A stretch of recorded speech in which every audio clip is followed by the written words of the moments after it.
Hello, it's Shasta again. Friday in the month of September, I committed to going live for Friendship Fixes every Friday at 4 p.m. Eastern. So here I am, and I have a pile of emails that you've submitted to me of friendships that don't feel good, and we want to see if we can fix them. As you know, I am an advocate for healthy friendships. I speak and write all over the country, and I don't write all over the country. Well, I do when I write when I'm traveling, but I speak all over the country and write, and am working on my third book right now on healthy relationships. But one of my favorite passions is not just teaching people how to start new friendships, which is hugely important and where we often get very motivated when it comes to friendship, but I really love helping repair friendships and helping us go through the spots that feel yucky. And our tendency is often to kind of give up or to walk away, and we go, oh, that doesn't feel good. And it's a little bit like an injury. And our tendency is to then make a blanket statement that because it doesn't feel good, it must not be a good friendship, and that must not be a good friend, and then we walk away from the friendship. And I'm advocating that there's so many times where, yeah, an injury may have occurred, but just like an injury, if you hurt your knee, you wouldn't conclude that you should never walk again or never exercise again. We instead want to step back from the injury and help it heal and look at it and say, how could I exercise in a more safe way, perhaps? Or how can I build up the muscles around it? How can I make sure that I'm exercising in the safest way? And the same is true of our friendships. So yeah, they get hurt, we get hurt. There's times where we don't do everything right, they don't do everything right. And my invitation to all of us is to say, how can we go through the spots that feel a little painful, that feel a little stressful, and rather than walk away, actually trust that deeper connection can be on the other side of that. It helps us grow. It gives us more meaningful relationships down the road.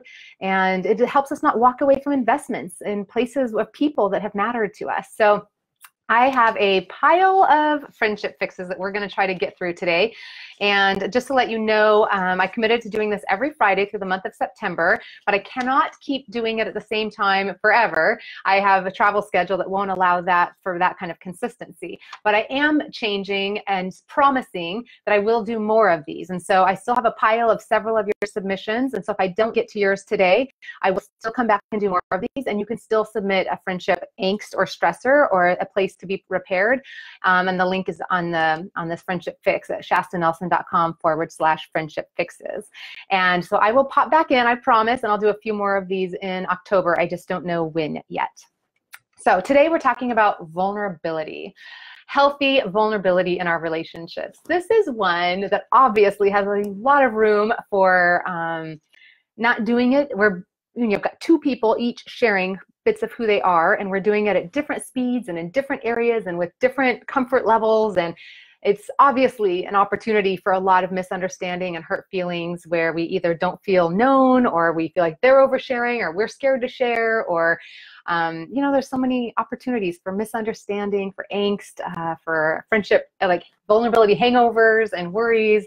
And so I pulled out a couple of different examples that I think we can learn from each of them a little something different about our friendships. So we're looking at vulnerability. And remember, the definition of friendship is any relationship between any two people where they both feel seen in a safe and satisfying way. And you'll remember, hopefully, the friendship triangle, the friendimacy triangle. It's the three ways we build healthy relationships. And the consistency piece is what helps the relationship feel safe, because we build trust, because as we have consistent interaction and consistent behavior, we start to be able to predict and feel safe with somebody. And the positivity is what helps it feel satisfying. It feels good. We shared ourselves and it feels like it was received and that we were accepted.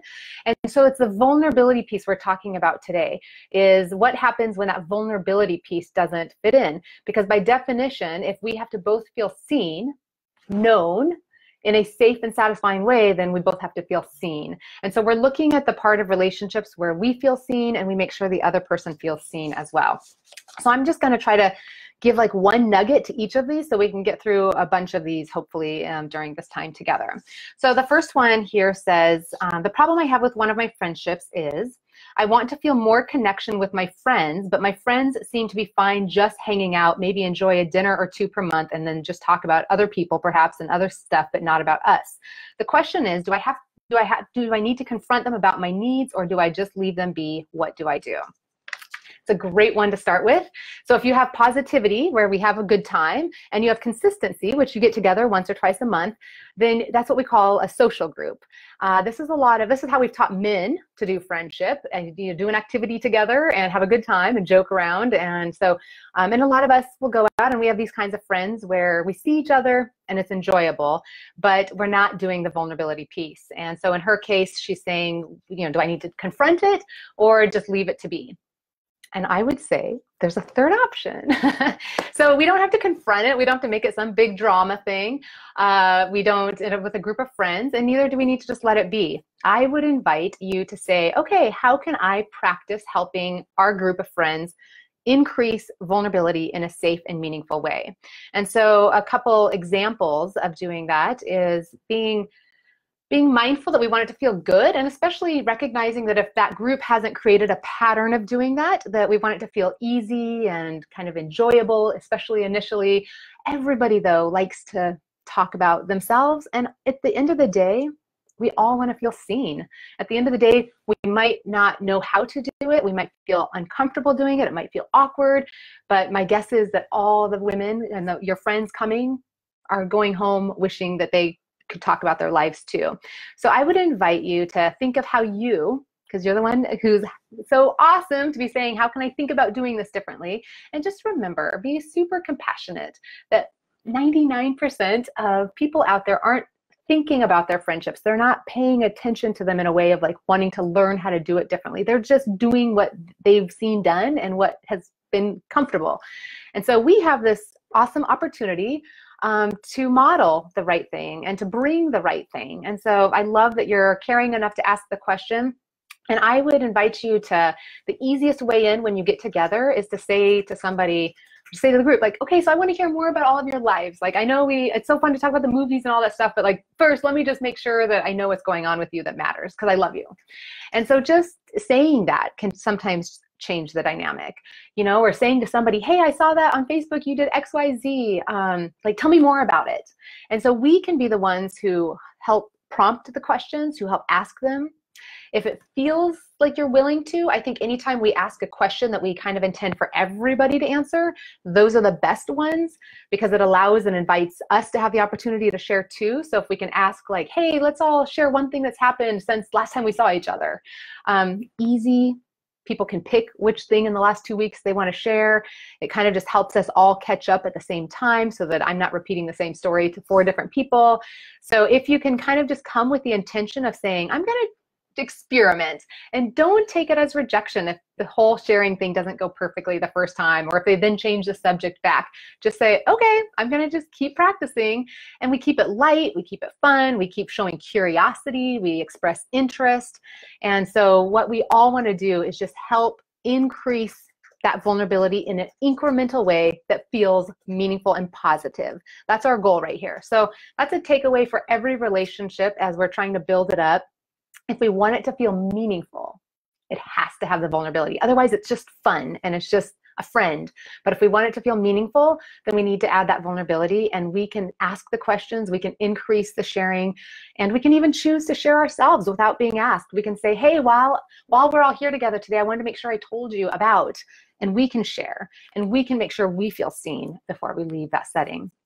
So that's how to start getting the pattern of vulnerability in our friendships. I hope that's helpful and get some ideas going. And every single one of us can be people who does this in our relationships. So that's awesome.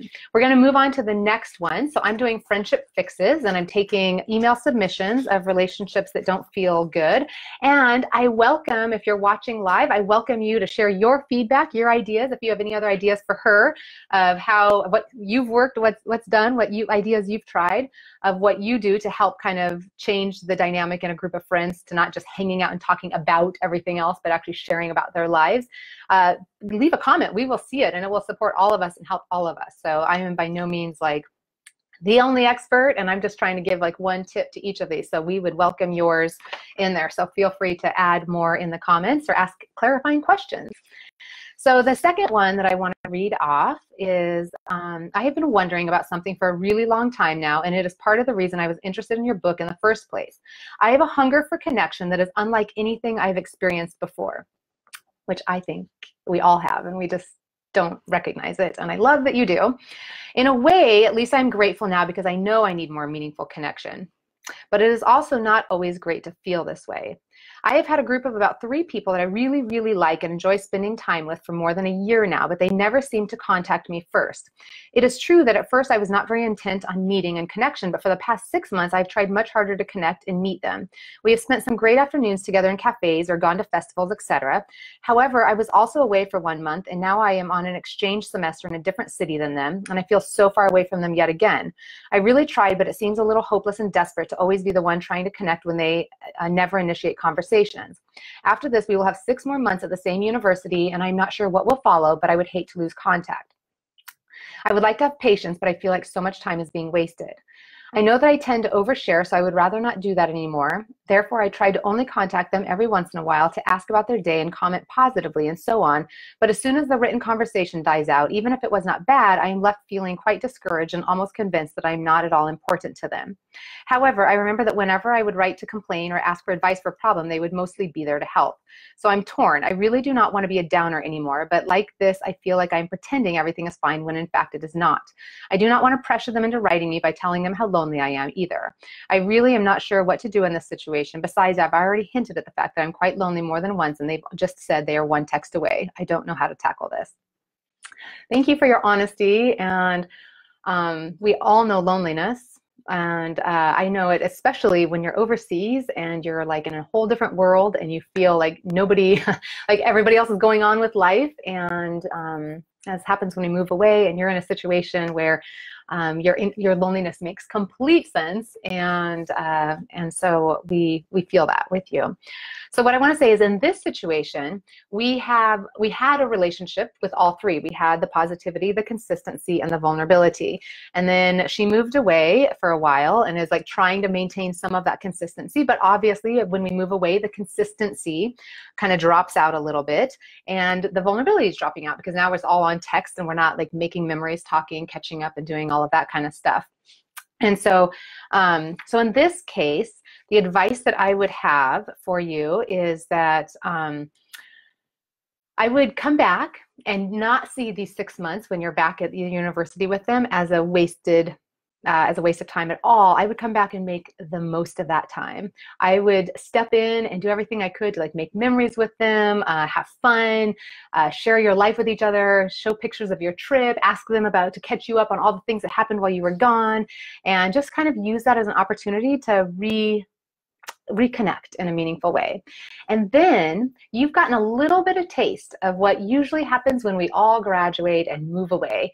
And it catches most people off guard because we want to believe we're all going to be friends like this forever.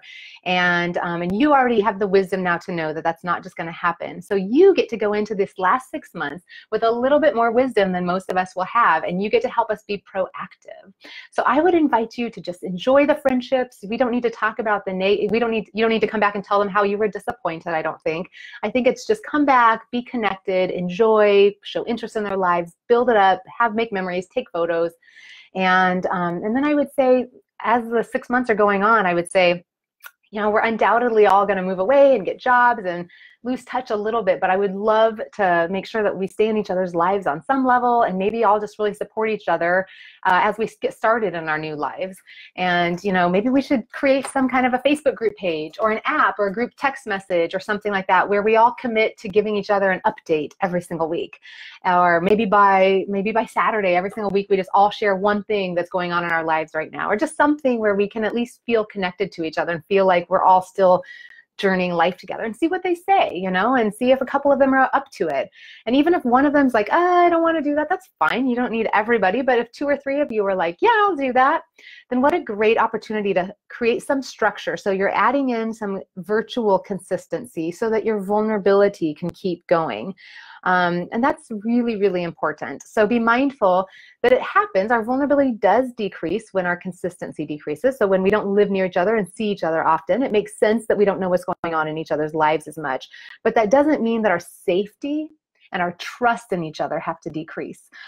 So we have the benefit, you've had the benefit of building all this time, and so do your very best. I know it's very hard, but to not take it personally that distance will start happening and that they may not be in touch with you as much. That's not a personal thing. Like, that just unfortunately happens in almost every relationship, unless two people really specifically, purposely create a structure to not lose that touch. So invite yourself to not take it personally, to just say this is part of what happens, and what can I do to proactively try to minimize that so that we can keep maximizing that interaction, that support, and that time with each other. And so that would be kind of my words of wisdom to you, is to make sure that you keep the positivity high, try to create a little bit of structure, and that can keep going sharing, where you have healthy expectations, where you're kind of proactively helping create a way to stay in touch with each other after those 6 months.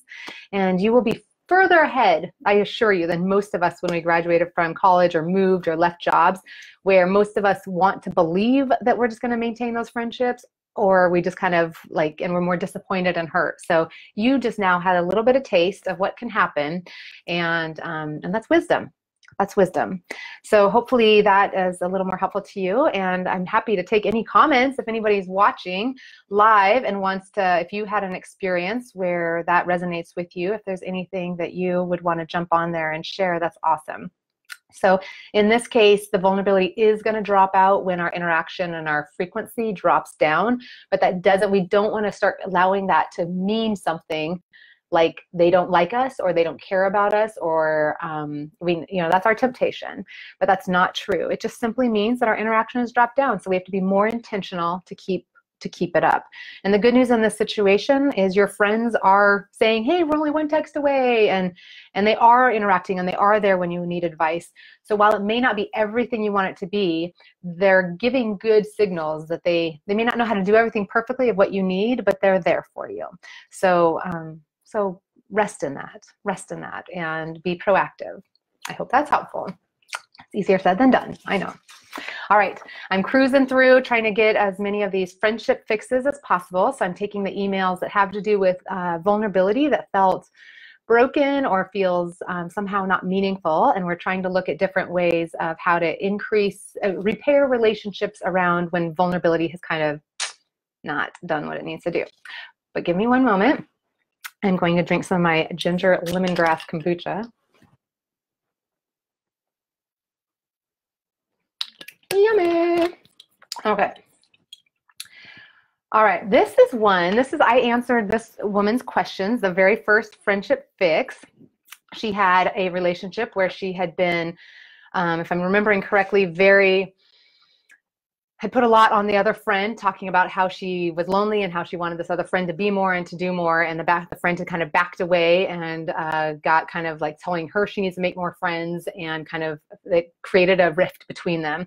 And my encouragement to her had been to like apologize and to kind of start trying to repair that friendship and acknowledge that she had put a lot on the other friend.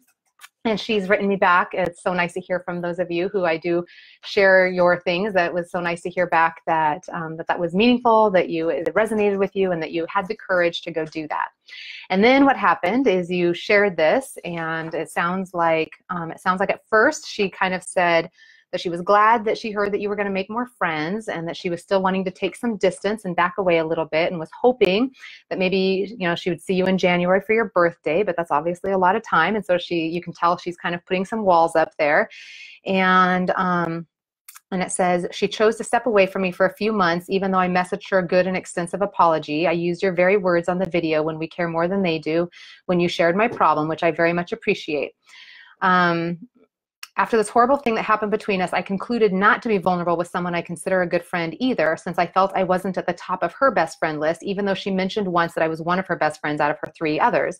And I've always set boundaries on who I can share with, and I just thought she was one of them with whom I could. It's like I feel betrayed by her. Why? Maybe I shouldn't have messaged her with such a good apology in this case. What have I done wrong? So in this situation, I want to clarify what vulnerability is.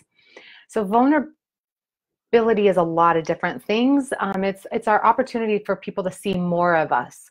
So I've used the metaphor a couple of times of like a freeway, like a map. Okay, so let's just pretend Shasta is a map. You can picture my continent. And so when I'm on social media, like that's my freeway of vulnerability. Like those are the road signs. Like this is stuff that I'm willing to have anybody drive the freeway and they can see this about Shasta. They can see that I'm speaking next week here and that, blah, blah, blah.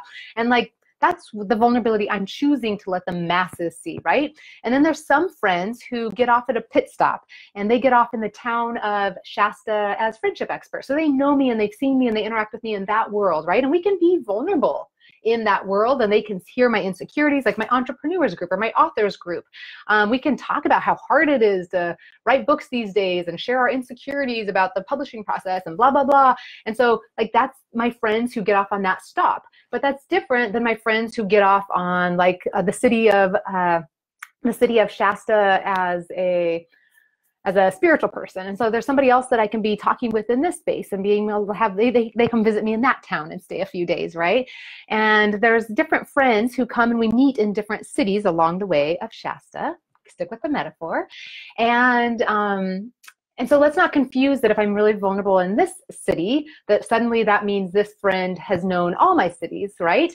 And then some people, we journey enough along with each other that they might visit some of the smaller towns that very few people come and visit on the town in the map of Shasta. And maybe there's a few people who remember towns that are now ghost towns in the life of Shasta. And they know what I used to be like in that time or what that experience was like for me. And it means a lot to me that they've been to that ghost town. And maybe I can describe that ghost town to some other people, but that's different than having been in that town when it was vibrant and alive, right? And maybe a few people I take back to show that ghost town metaphorically.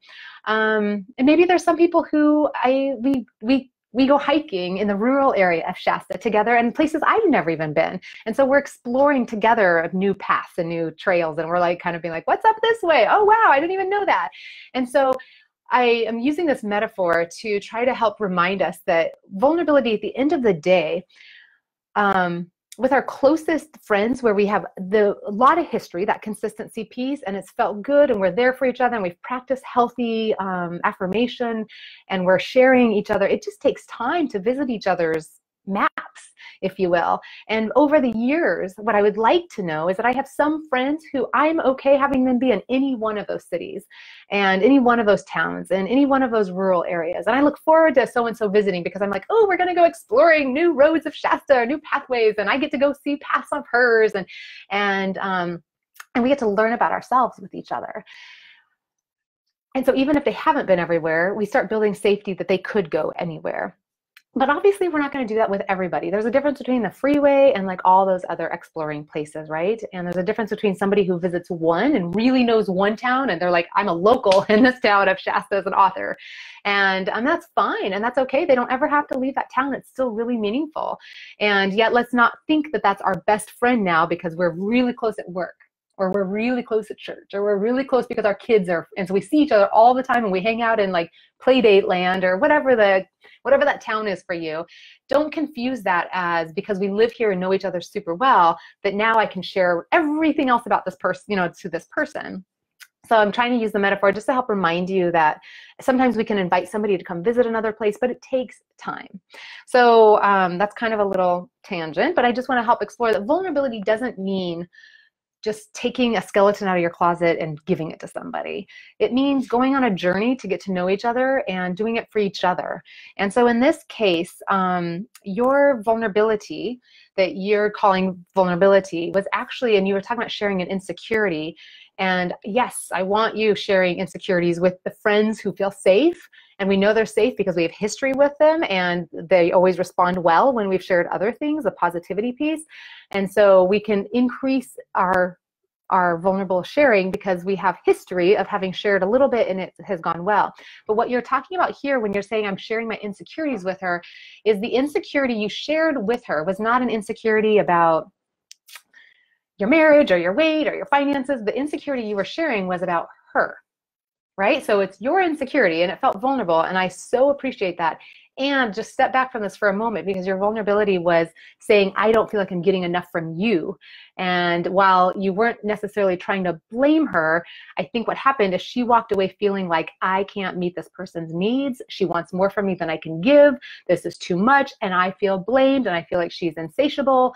And so what happened is you're sharing an insecurity, but really recognize that you're talking about her to her in a way that left her feeling like she was not good enough for you. That she wasn't living up to your standards, and that she couldn't live up to your standards or your needs. And so in this case, it's not about setting boundaries or about being vulnerable or not. Rather, it's about making sure that more often than not, like in this case, I would say what happened, and I'm just guessing because I don't know all the details, I would say I'm guessing that you practiced what felt like a real high vulnerability to you, but the positivity in this relationship had probably been fractured already to some degree. And maybe in this situation, it just kind of dropped out. And let me talk a second about positivity, because positivity in relationships, we know from science that it has to have 5 positive interactions or feelings for every negative one.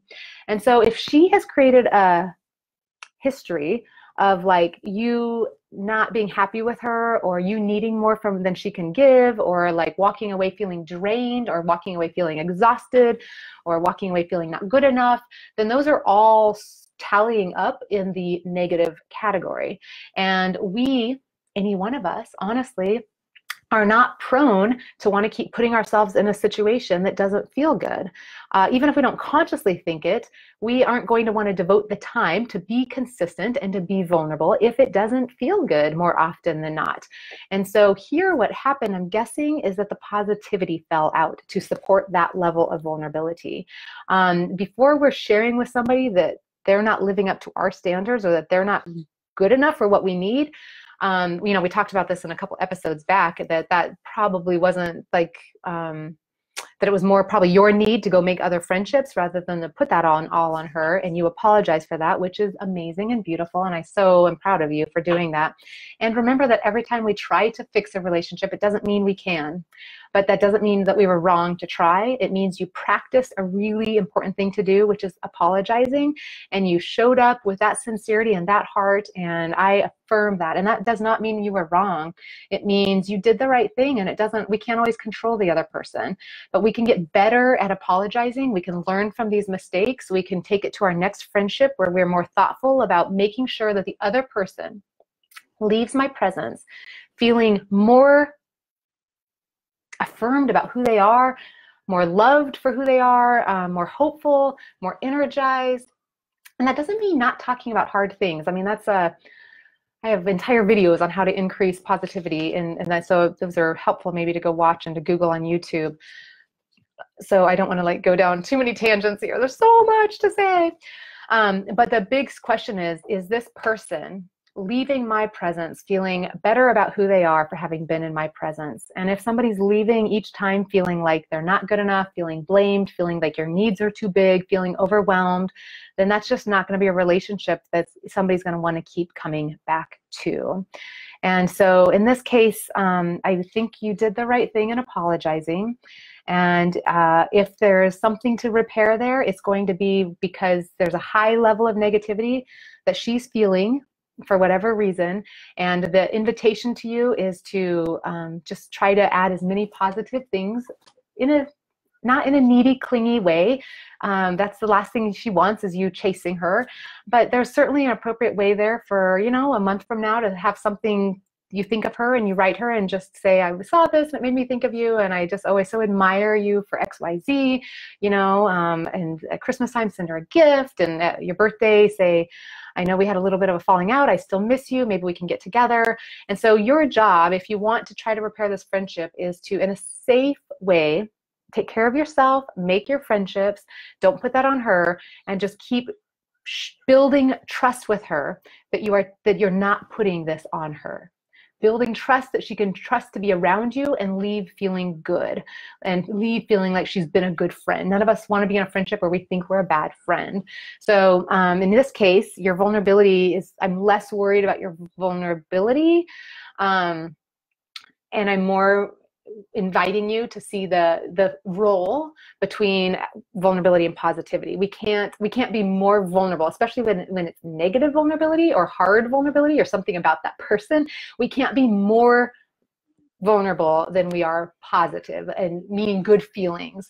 And so if there weren't enough good feelings there to support that, like, I'll just say this and we'll wrap up and move to the next one. But like marriages, you know, or something, we can deal with really tough stuff if we feel like there's a lot of love there. Those tough things become a lot harder to deal with when it's all negative around them, right? And so then those things become a bigger issue. It's why we're always saying, like, don't just keep focusing on the problem, because you could kill a relationship by just staying in on that. We want to create positive feelings. We want to go have fun and go do something together. We want to remember what brought us together. We want to be good partners in this, and we want to have good experiences, so that when we talk about that problem, it's in the context, it's in ratio, it's in 1 to 5, it's in a ratio of all the good that we have, so it feels manageable because we're on the same team. But if the majority of the feelings are negative, then when a big problem in the relationship comes to us, it just feels like it's not worth it. Right? We just sit there and like, I could solve this problem, but the rest of it isn't worth it. And that's where the danger comes from in our marriages and our friendships. And so in her case, she just said, we might be able to solve this, and this friend might go make friends, but it's not worth it, because the whole rest of the enchilada that she's getting doesn't feel meaningful or positive or affirming. So I know those are possibly hard words to hear.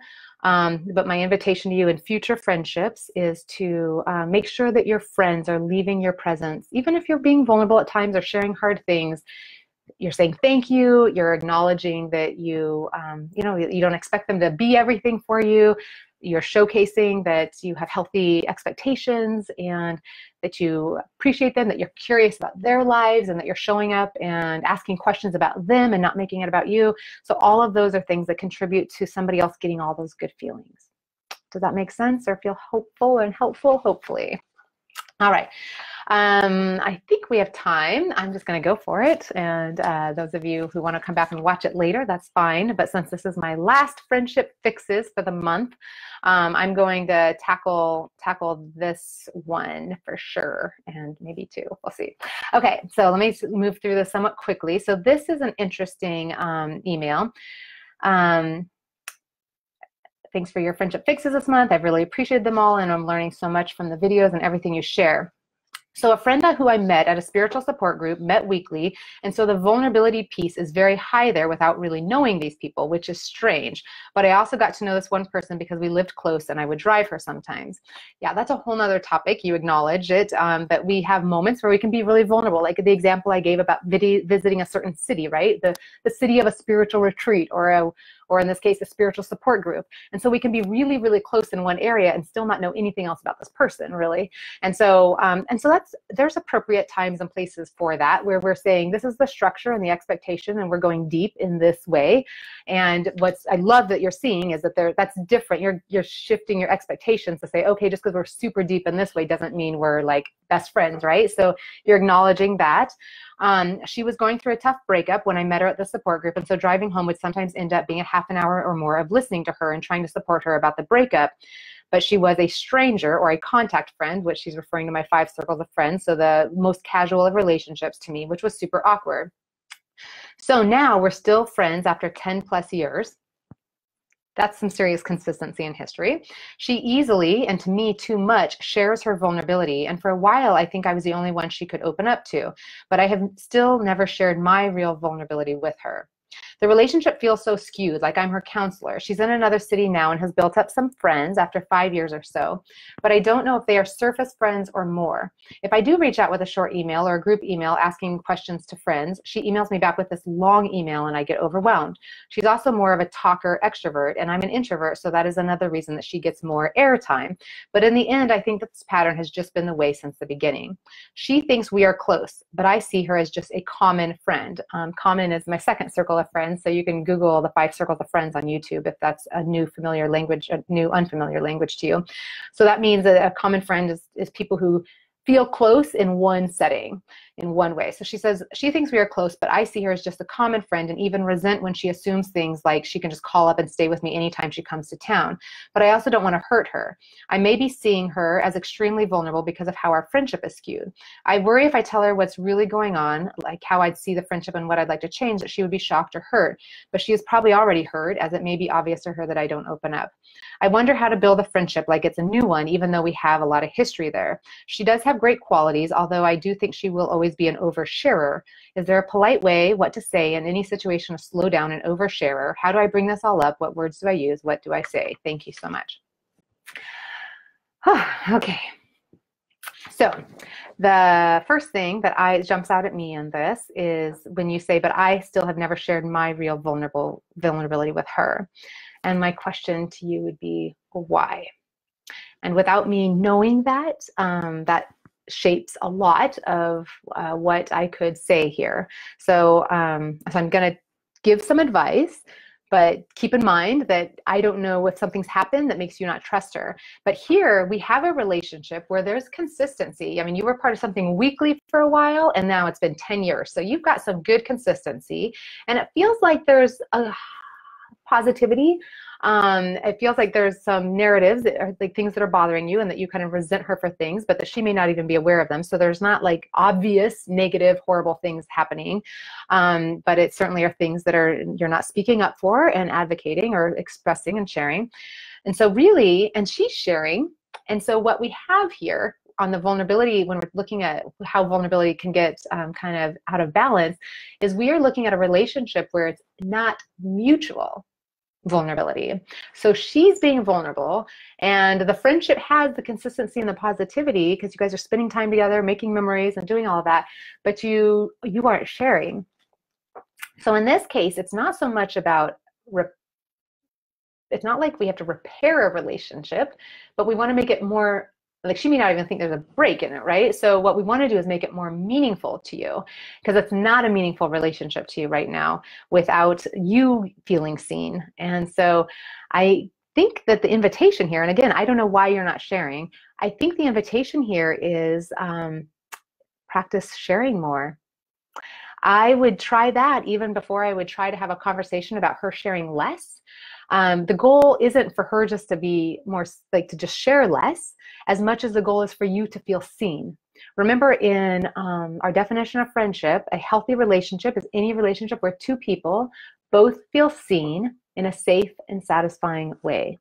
And so you're missing out on the safe and satisfying way if you're never even risking being seen. And that's on you. In an ideal world, our friends will ask us and they'll do really good at that. And our oversharing friends will be really thoughtful at, like, okay, I've talked enough, now tell me all about you. And that would be fabulous. But we're looking at a situation here where you're the one, bless you, for saying, how can I make this better? And so let's look at what you can do. And what you can do is say, okay, why am I not sharing more? And how can I share more? She's proven to be a consistent friend. She's proven that she wants to stay in touch with you. She's proven that she trusts you. So what do you need to feel safe and to start connecting here? So a few ways that you can increase your sharing is in a way that helps make sure you have that space is sometimes our friends call and then they do all the talking, but they're the ones who called, right? And so we can return the favor. We can be the ones who call and say, I'm calling because I need your help with something, or I want to tell you about something, or this just happened and I wanted you to know. And so we can choose to initiate that sharing. We can make the phone call, so that right at the very beginning of that phone call, the DNA is, I have something to share with you. So it invites her into a listening mode. And should she not recognize it as that and kind of start jumping in and talking about stuff, I think you can appropriately say, oh my goodness, I want to hear about that, but hang on just a second because I wasn't done telling you about why I called. And we can do that with gentleness, with kindness, without resentment. And it's just a matter of recognizing that she's not doing this maliciously. She's not doing this purposely. She's not waking up saying, how can I make sure that this person doesn't talk and get any airtime? You know, she's not waking up wanting to disappoint you. And so let's just kind of help be initiators in our sharing, if at all possible. Another time is when you get together, you know, to be able to say, I'm a big fan of this approach to be able to say, you know, one of the things I so admire about you is your ability to share so easily. And I feel like I walk away often knowing so much about you, but then wondering if wondering if I am doing the same thing and feeling like maybe I need to practice sharing more with you. And so you're taking the responsibility, but you're also saying to her, like, I need to talk more in this relationship. And so, but you're not blaming her. You're saying, I would like to be more like you and share more easily with you. And so, would you help me make sure that when we get together that you know, it's on me to do, but would you be a friend and like help me make sure that I'm sharing so that I don't walk away and go home and be like, I didn't tell her anything. So, so just kind of, that helps set the expectation. That helps, it helps her kind of say, okay, something might be shifting. Our DNA is getting healthier. Like something in the relationship dynamics is shifting, and you're doing it in a positive way. You're doing it where you're not blaming her. She's taken the space because the space was given and the space was there, and she needs to learn how to share that space. But that partly comes with somebody else coming and taking some space. So the inquiry for you is, what space can I take? And maybe you, when you said haven't had shared my real vulnerability with her, I guess I would look at like what vulnerability does feel safe, that you can just practice taking the space. Like that's the big thing. I'm not asking you to be like, find the hardest thing to share and share it, but just practice taking up 50% of the airspace next time you're together. Like just practice saying my turn and talking and sharing. And it does not have to be something that's incredibly vulnerable, but just practice taking the space, because you have recreated a relationship that's like counselor patient, and those are sometimes the hardest ones. But you're not counselor patient, you're friends. And so if you want this, you have two choices. You basically are choosing, I will just keep seeing this person as a ministry in my life, and I will just keep being her counselor and her go-to person and building up resentment, and like change, and then you need to change your expectations so that you don't get resentful, and you just are like, you know what, I am a part of her life and I'm here to help her, and I'm getting my needs met elsewhere. And that's one option. But if you actually want this to be a friendship and you've invested a lot in it, it'd be worth you saying, how do I make this meaningful for me, and how do I start practicing sharing, and how do I make sure that I'm letting myself be seen and giving her a chance to see you. And then helping her see how to see you in a meaningful way. You know, you start sharing something, and if she starts giving advice and it doesn't feel good, rather than shutting down and saying, see, that's why I don't want to share, just say, oh, thank you for your advice. I really just wanted to tell, I just realized I just wanted you to know the story, and I just wanted to vent to somebody, or I just wanted, you know. And so share with her what you need. Like just keep practicing taking your space in this relationship, because it's not going to get meaningful without it. And even if it doesn't work, you're practicing something that you need to practice for other relationships. All right, taking up space, we have to do that. We can't wait for somebody to come and give it to us. That's how I open my book, Frientimacy, is a story of that, and how I had to just kind of be like, my turn, because otherwise we're giving up all this time and it's not proving to build the meaningfulness that we want. All right, I'm doing one last one. Some of you have like stuck with me this whole time, and I know many of you are watching this after the fact. I'm going to do one more really quick story. And if any of you are watching this live and have a question or a comment, please feel free to chime in. I'm going to do one more really quick. So, so two high school friends, now long distance friends, where I don't feel close to them anymore because I've been disappointed with their efforts to keep in touch, and I also don't know whether they are the type of person I want to be close to anymore. Our interests, focus, the way we see the world now is very different, and of course the three sides of the triangle aren't there.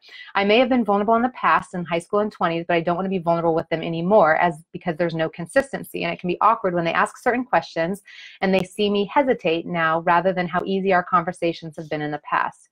There is also some resentment that they breeze into town, and it feels like I have to drop everything because this is the one time we can see each other. But I have a life here now without them, and I may not be able to fit them in at the last minute. I wish they would let me know in advance and plan something. It feels like it's on me to be available for the friendship. I'm the one emailing, calling, not too much, 2 or 3 times a year, but it feels like they are just not into long distance friends, and they don't make the effort on the other side to be friends with people who aren't in the same city, but they consider me a good friend. I'm on this mini Facebook group page of one of my friends that is notified when big things happen in her life. I don't want to lose touch with these high school friends, but I just don't know how to handle this. How do you move a friendship from committed, which we're looking back at my 5 circles, that's the one who they used to be best friends, have a high level of intimacy and consistency? How do I move somebody from committed to common? That's back over to the left side. What are some polite ways to keep boundaries where there were no boundaries before? I understand that we have to lower vulnerability as the consistency isn't there anymore and trust and resentment has been built up.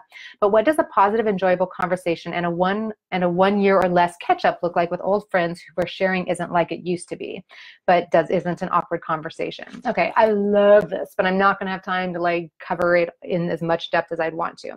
But you probably saw on Facebook last week, I was with 2 high school friends who we've had very little consistency. You know, a couple years go by and we got together and I had similar feelings, like just like, ooh, is that oversharing or da da da. And here's what I think on this one, and this is going to be different for all of us in our different relationships. But these are people that we used to have high intimacy with. High frequency, consistency, high vulnerability. We knew everything. We knew each other's parents. I mean, there's like something so special about that kind of shared history. And here's the thing that I'm going to invite you to consider is that they used to be, and I'm going to use the language for you because you understand the 5 circles. They used to be committed friends. So you were used to be best friends, and now you're asking how to move them back to common friends.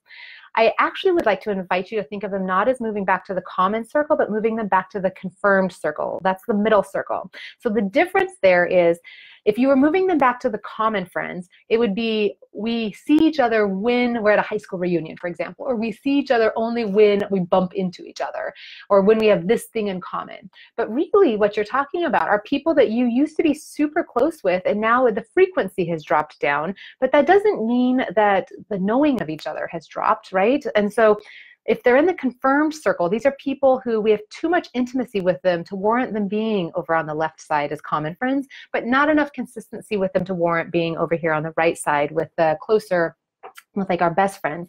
And so think of vulnerability a little different in this scenario, that you simply can't be as vulnerable because you don't know the day-to-day life. You're not living through things with each other. Like vulnerability with deeper friends is like we're in it together, right? But when you're just kind of popping into somebody's life and picking up where we left off is the expression we have for those kinds of friends.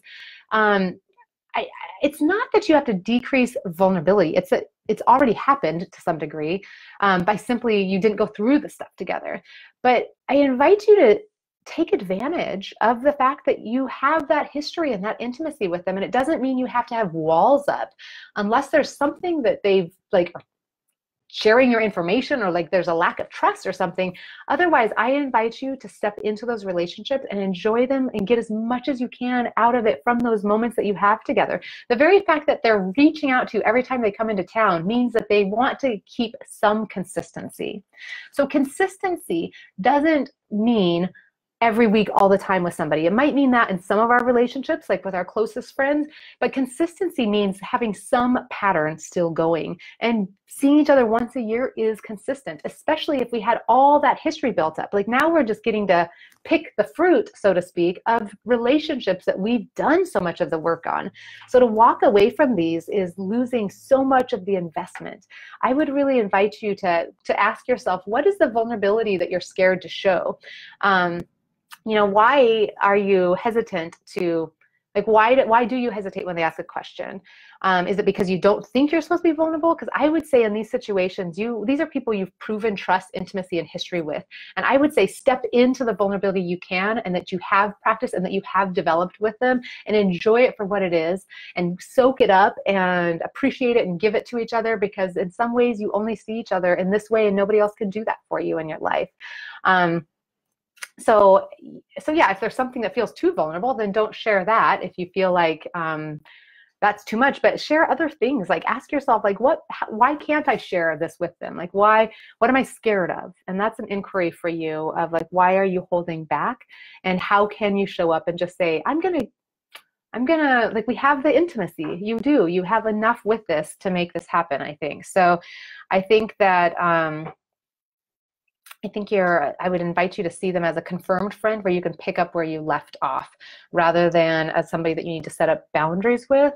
And you're doing the healthy expectations of like, okay, these aren't going to be people where we're like in touch all the time. That would put us back in the committed circle. But we're going to like be in each other's lives. And you said, I don't want to lose touch with these friends.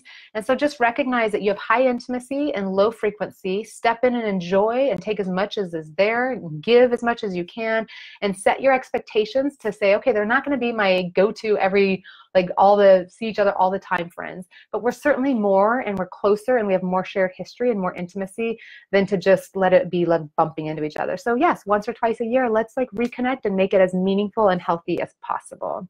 So, so your consistency has, just recognize your consistency has dropped down, but you had so much consistency with these friends by being long-term friends that as long as you're still connecting, you still do have consistency. I have some of my best friends. We only see each other once or twice a year, and we just go deep. We just dive in, and like them, like, so you don't have to be in touch with them frequently because you've done so much of putting in the hours over time. So like, reap the harvest that you have planted would be my invitation to you.